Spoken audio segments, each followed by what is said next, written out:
Here are the 4 things I do to get you the perfect breast augmentation. Whenever I do a breast augmentation consult, I talk about the type of implant, type of incision, position of the implant above or below the muscle, and then the size and shape of the implant. We put those all together to customize this operation to get you that best possible result. So, number 1, the type of implant. We generally look at first the broad categories. There's silicone and saline. Really, who the hell uses saline anymore? I never do. I just think that's done. Pretty much everything is about silicone. Silicone feels better, looks more natural, has better longevity. It is the go-to. Now, in the world of silicone implants, there are actually different categories. There are different, what we call cohesivity. So some implants are much softer, some implants are a little more firm, and the decision as to which one to go with is based on your aesthetic needs, your anatomy, all that sort of stuff. So we will choose the implant company. There's Allergan, there's Motiva, there's Mentor, there's Sientra, there's all these other implants. And in each implant company, they'll have those different levels of cohesivity. So we're gonna choose that right one for you. Once we know what the implant is, then we're gonna talk about the type of incision. In general, there are 4 types of incisions that are used for breast augmentation. There is below the breast, around the areola, through the armpit, and through the belly button. You can imagine I don't do that a lot, but in general, the most common ones are around the areola and underneath the breast. There are a lot of reasons to go with one versus the other. The majority of my patients will go with an incision below the breast, and I think there are a lot of really good reasons for that. Number 1 is you avoid going through the breast tissue. And why is that important? Well, think about it this way. What is the breast designed to do? It's made to make milk and through the milk ducts deliver it to the outside world. So when you cut through the areola and cut through the breast tissue, you're cutting some of those milk ducts. Now, the milk ducts connect to the outside world and have actually some bacteria living in there. So when you're pushing your breast implant through the areola incision, some of that bacteria can get on the implant, and it's never really enough to cause an overt infection, but some of that bacteria can trigger your body to say, whoa, there's something here, let's attack. And that attack can come in the form of scarring, which can lead to something called capsular contracture, or this scarred, inflamed appearance around the breast. And you've seen some that look really firm and hard and fake. That's capsular contracture. So there is some research to show that there's a higher rate of capsular contracture when you go through the areola rather than going underneath the breast, where going under the breast avoids all that breast tissue. Also, I think in my opinion, when you're under the breast, you're right where the action is. You're right where you want to get that pocket built. So it's my go-to. There are some who are big advocates of going through the armpit. It's not my favorite, but it's a thing. And then fortunately, we're kind of getting past this world where that belly button incision was a thing. I mean, they literally make this big, ugly incision around your belly button, shove a big tube from your belly button to the breast, and just kind of blindly put in this breast implant. Don't do that, guys. It's not a thing. Okay, so next we consider the position of the breast implant above or below the muscle.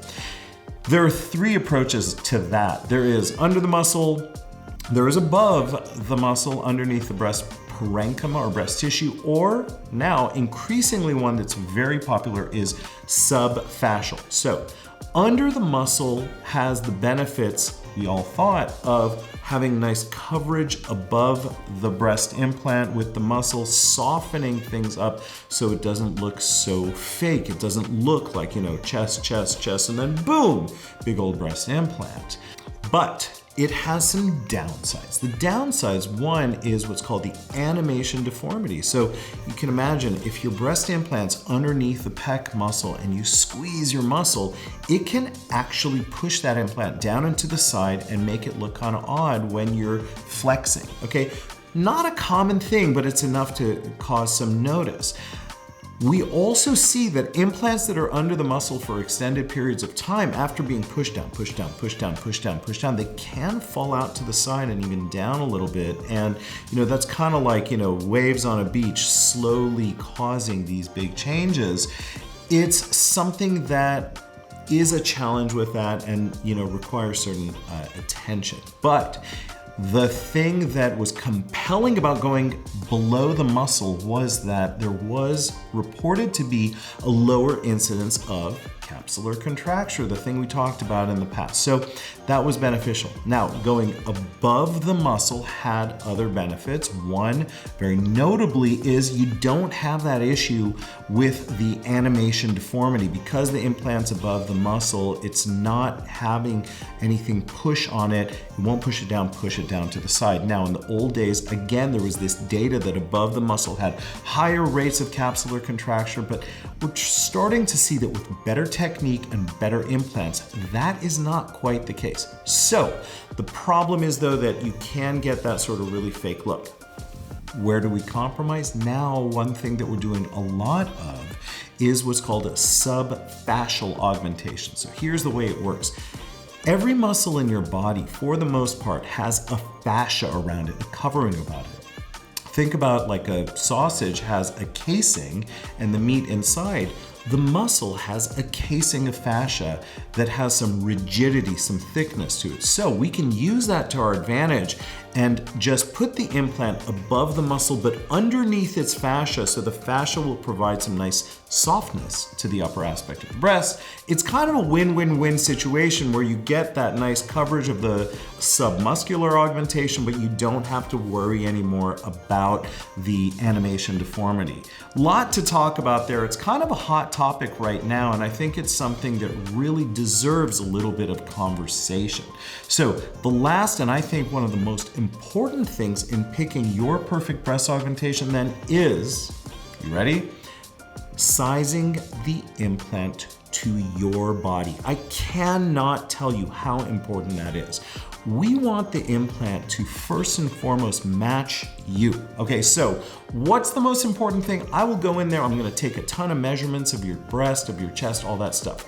The one that I look at the most is the width of your breast, because think about it.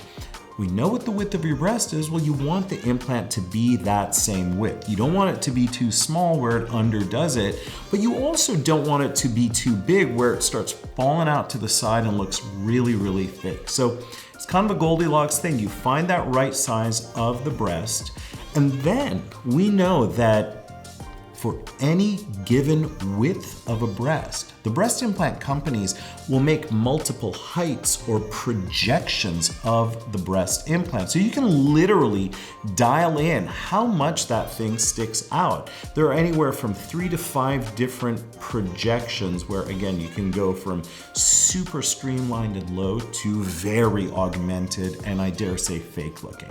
So those are the really critical factors in picking your augmentation. Now, do I just do that sort of shot in the dark and tell you what you're gonna do?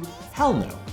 I will use those factors to help determine, but I'm gonna talk to you about what you're looking for. I am going to look at your body to see what it can do. We're gonna look at inspo pics. We're going to have a very clear idea of what you want, what your body can do, what my implants can do, what I can do, all of these factors. And together we pull that all together to get you what should be the perfect breast augmentation.